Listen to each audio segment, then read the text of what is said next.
Okay, boxing fanatics, welcome to episode 55 of the podcast, and I'm delighted to be joined once again by Mr. Oscar Pick.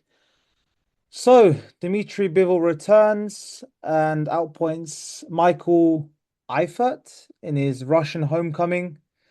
Yeah, out of the ring for over a year, but Bivol, comes back, does the job, wins convincingly. Um, Yeah, I mean, I think it was just a very Bivol-like performance. Obviously great boxing skills on display, and yeah, I feel like I've seen that so many times with Bivol. This kind of performance, like just wins almost every round.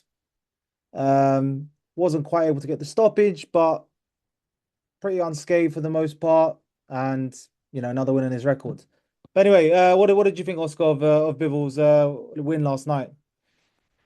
Yeah, I mean, obviously, it's what we expected because we kind of knew Michael Eifert wasn't going to really test him in any kind of way. Although I have to say he was a better opponent than what Hamza Shiraz fought the other day. Who's because obviously with the sanctioning body rankings, you get random guys with an unbeaten record who shouldn't really be competing at that level. And I think Begic was a perfect example of that. But I think this Michael Eifert, to be fair to him, he's a higher level guy, but Mm. against someone like Bivol, he was always going to be out of his depth. And obviously, Bivol got the early knockdown and then didn't really feel any need to kind of go through the gears too much because he was quite comfortable, just sitting in first gear, jabbing his face off basically. And as you say, Bivol is the type of fighter to produce that type of performance. Like he's not really that interested in going through the gears and putting on a statement. I don't think like other boxers might because he's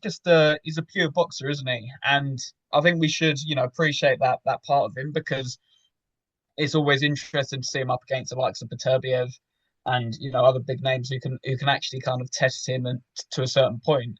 But yeah, I'd obviously put him in kind of similar bracket to like a Shakur Stevenson, who Mm. he's ultra talented, ultra skillful.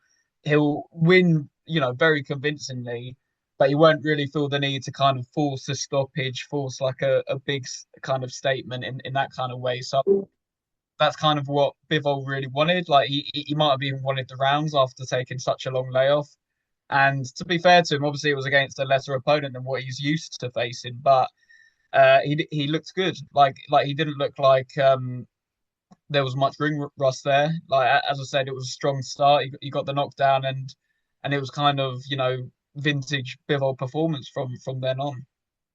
Yeah, so I think you made a good point about Shakur Stevens. I feel like these ultra talented guys, they almost need like a good dance partner to Yeah, really kind of for the fight to be like more of a kind of casual draw. Because when you're so good like that, Bivol, it's like yeah, he's just gonna box your head off basically, and it's maybe not gonna be the most thrilling watch. Obviously, he's got obviously very fast hands, good combination punching and stuff like that. But like you said, he's not one to really go for the knockout, and he never has been. He's always been like there's been so many fights like that where he's just winning every single round, and maybe I don't know, other fighters would really push for like the stoppage. But yeah, we never really get that with Bivol. I mean, his percentage is like less than 50%, which is interesting. But yeah, like you said, he's just content. He's just content to go in there, win every single round, and go home basically. But as we saw against like Beterbiev, those were the two fights where we saw when he's got someone who's actually a good fighter. That's when we see the best of Bivol.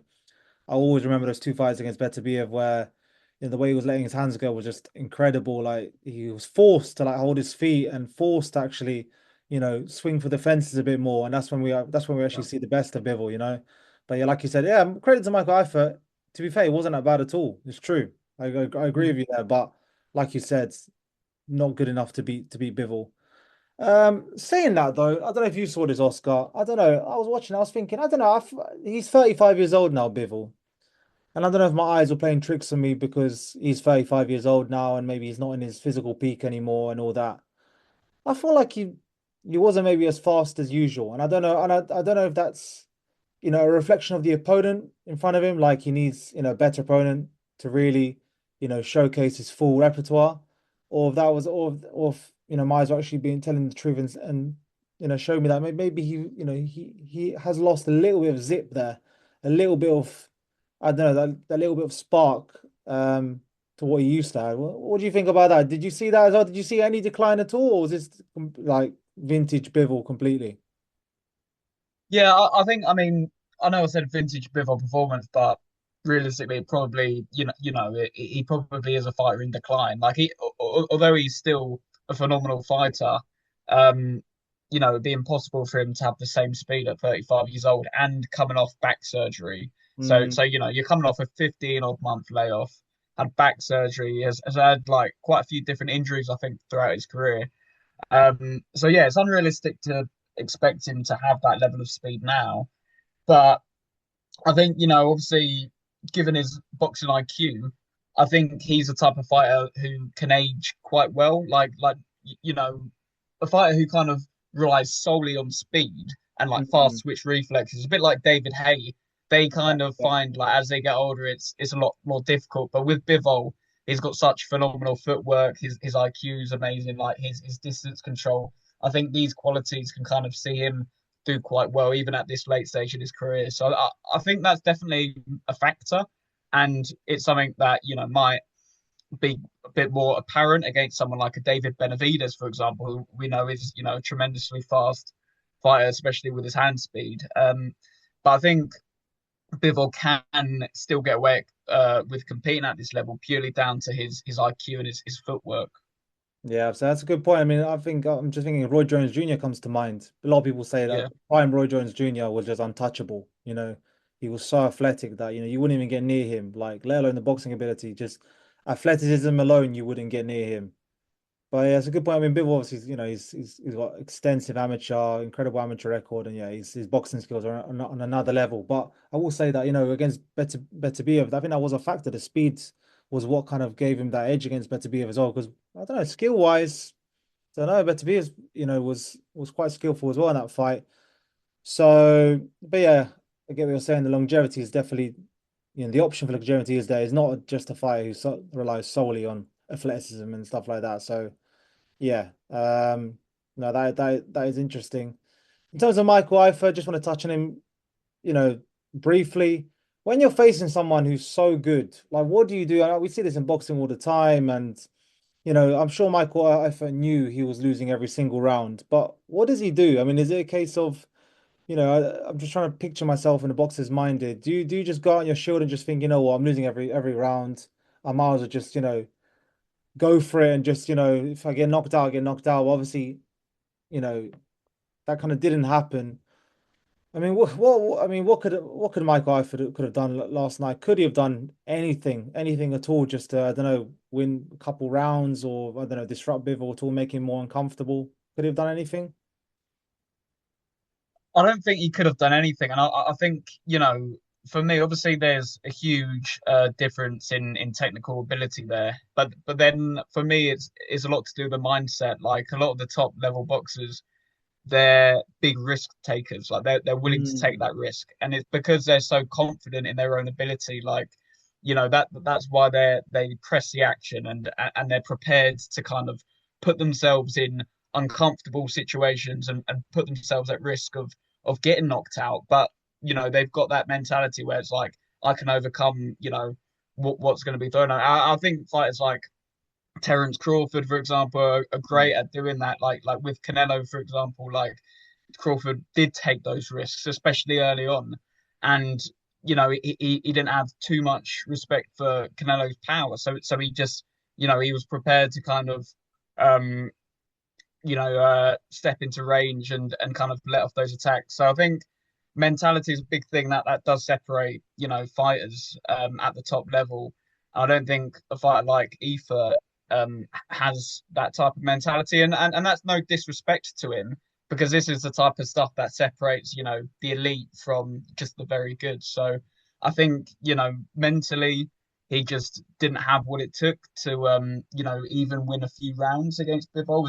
As harsh as that sounds, that's the reality of it. And obviously, on a technical standpoint, he didn't have a chance in that sense either. So yeah, I don't think there's anything he could have done differently. I think he just came up against a bit of a generational talent. Really, I think we can say that about Bivol now. He's a generational talent. He'll go down as a Hall of Famer. one of the best of his generation, possibly the best light heavyweight of his generation. So yeah, there weren't a lot he could have done differently, I don't think.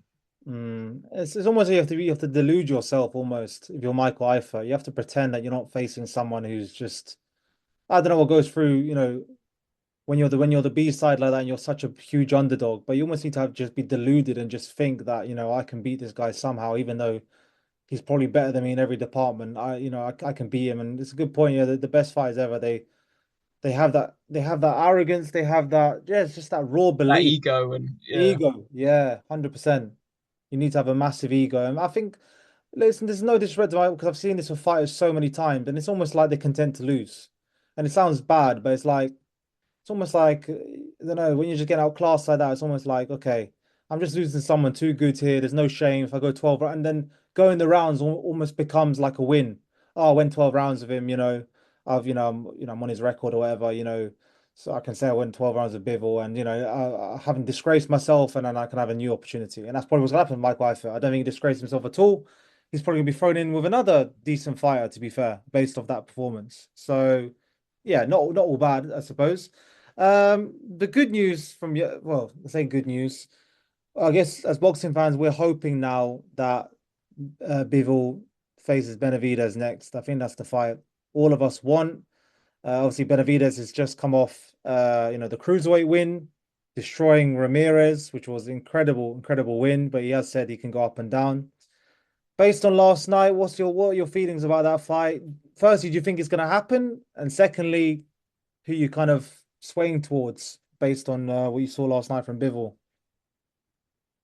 well, I'd love that fight to happen, and we've spoken about it before. We think that's the best fight to make at light heavyweight, but I don't think it will happen because I don't know if you know Sean Zeitel. He's like an American Oh yeah, yeah, boxing yeah, yeah, reporter. yeah, yeah, yeah. Yeah, he was saying because he spoke with Jose Benavidez Senior, and apparently there was negotiations for the Bivol fight, but they've now discovered that Bivol is going to do the trilogy with Beterbiev Oh because wow.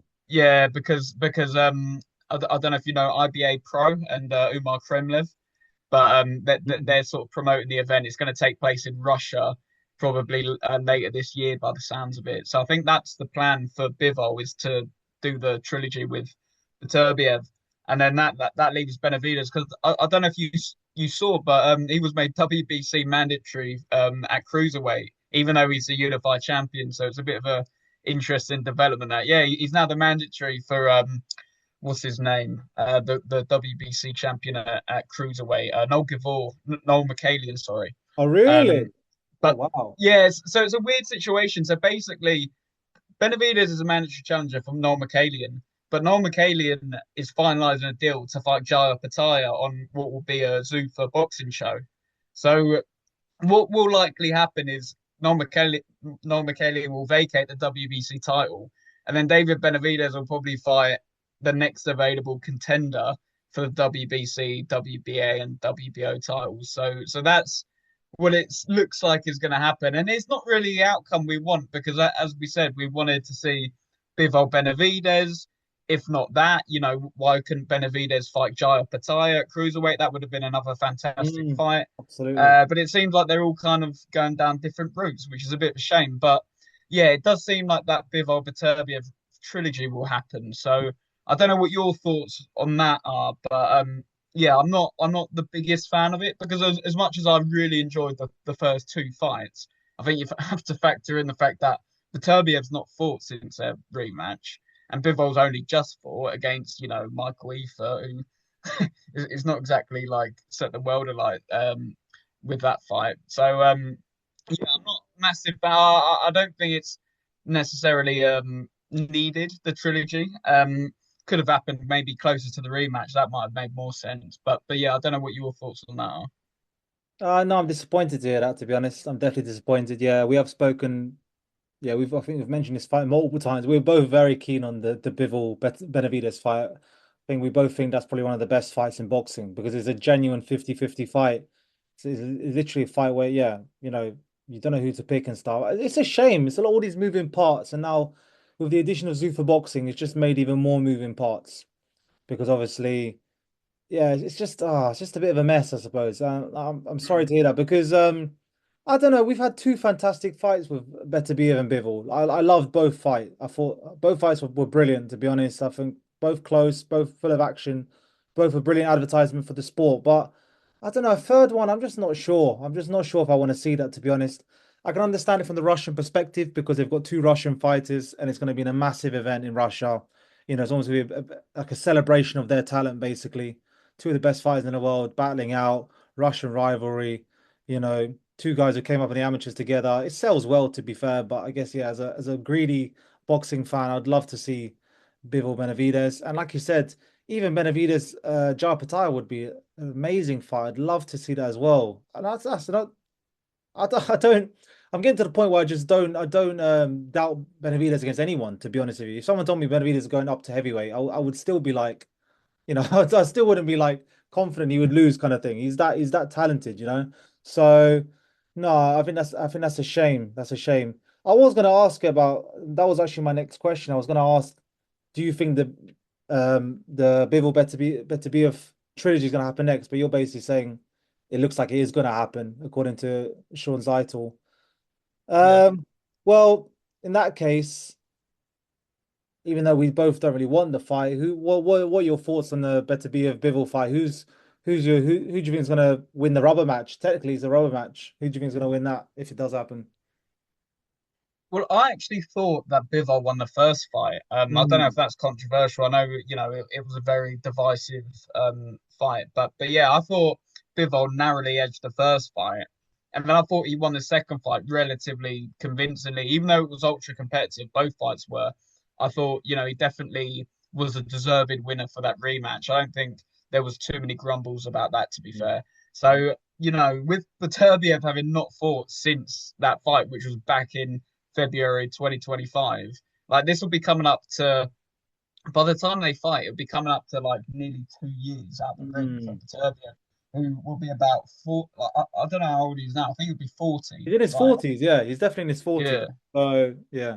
Mhm. So it's not looking good for Beterbiev, I don't think.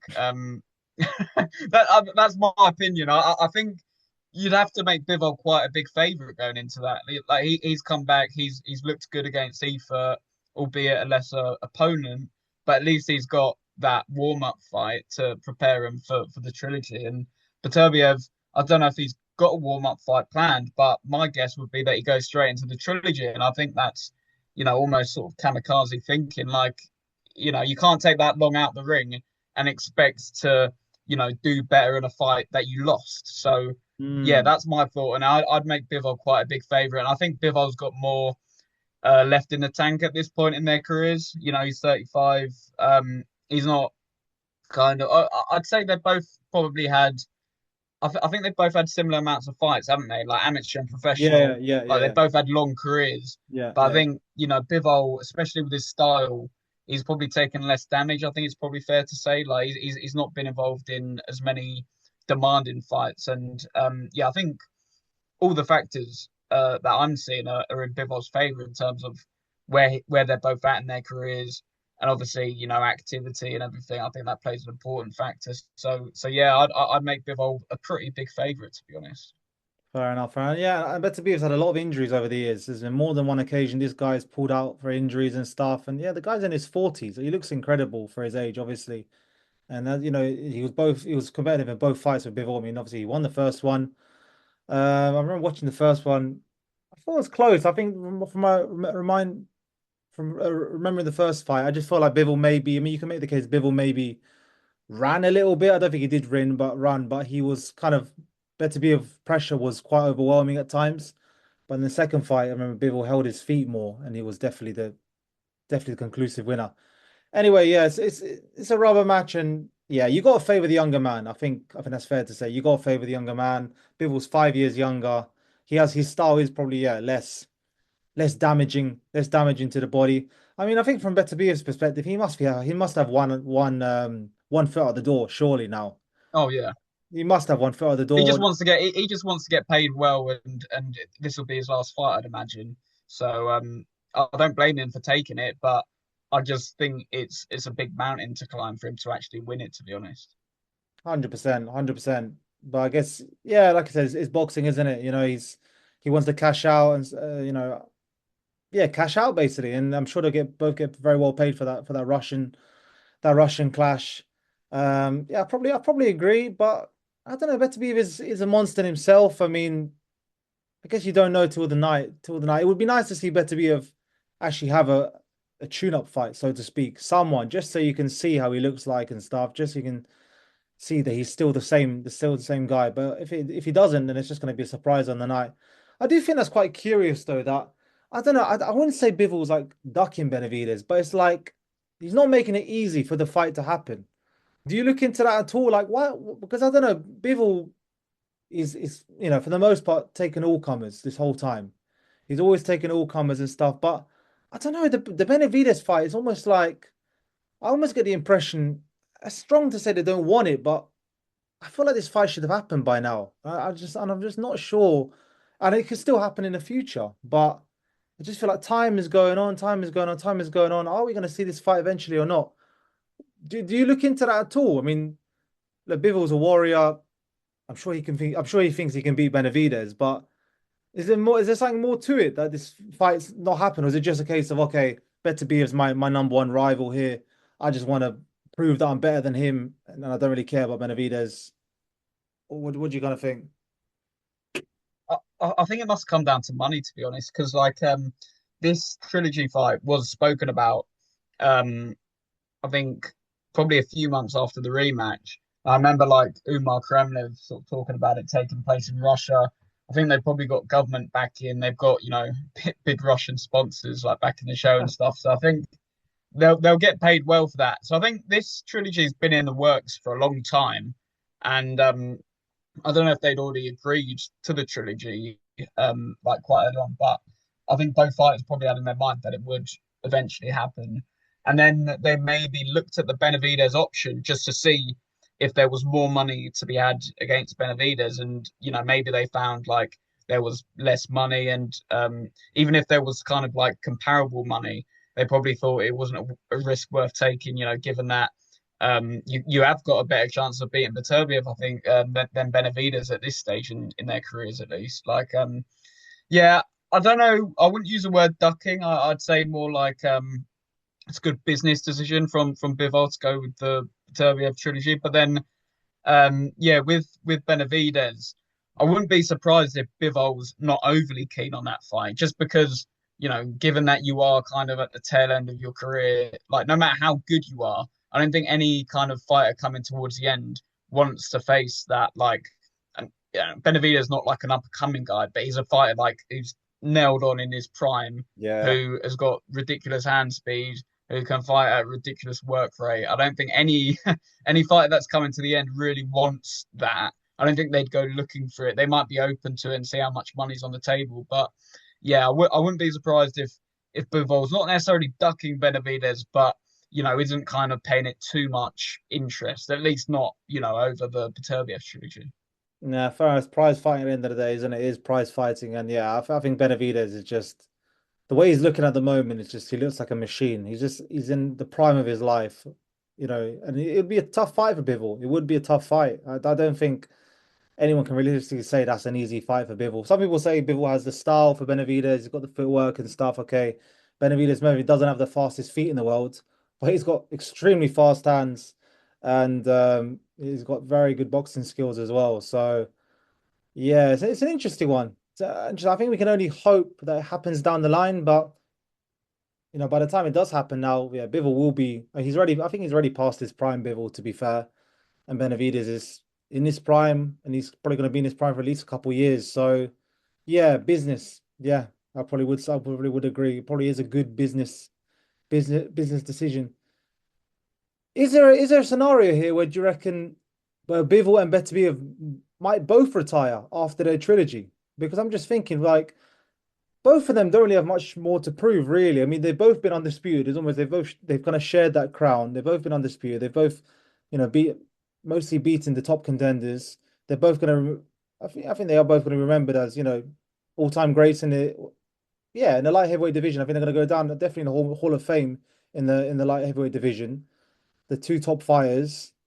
Could you see a scenario where both just retire and then Benavidez is kind of left looking for, another dance partner, a light heavyweight, and someone else to come through? I mean, Benavidez might have to just move up to heavyweight at this rate. I think he might just have to, because I don't know, if the Opetaia fight doesn't happen at cruiserweight. I mean, light heavyweight. I'm trying to think, who else could Benavidez really fight if Bivol and Beterbiev weren't there? Like, who else really do you want to see him fight there? I might be forgetting a name or something, but yeah, No, there's no one else really.